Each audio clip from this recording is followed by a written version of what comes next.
Scott Stansbury and his family have been working this 400-hectare corn and wheat farm for 5 generations. And like their commitment to farming, their political views have also changed little.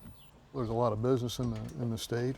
It's agricultural, it's conservative. There's a lot of electoral votes up for grab.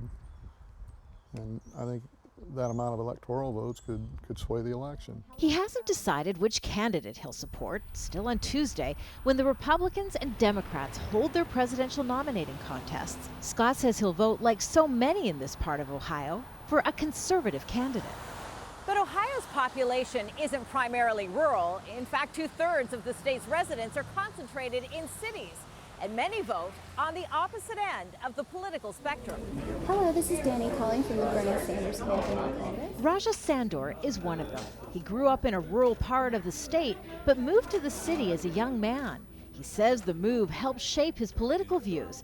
He'll vote for a Democratic candidate because he believes the party's platform is more inclusive. You have to look across the aisle and you see an entire party that's still widely discriminatory against minorities, against women, against people with disabilities. America is a very diverse place now. It's a place that's filled with a number of different ethnic groups.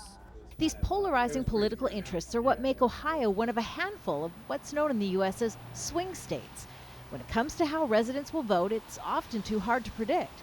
So candidates battle for the support of each and every voter. But lately, Ohio has become a political battleground for another reason. Over the weekend, a protester stormed the stage at a Republican rally for Donald Trump. It's one reason the governor of Ohio, Republican John Kasich, is hoping the state's primary is where he'll finally establish himself as the alternative candidate. A lot of the national Republicans have been asking him to get out of the race, and he's been saying, I can't do that. I'm the only person that can win Ohio. And if I don't win Ohio, then Trump's got the nomination. Trump's surge in support is one reason why Republicans and also Democratic candidates have spent millions in recent weeks reaching out to Ohio voters. In a state with such divergent views, they know a win will come down to turnout.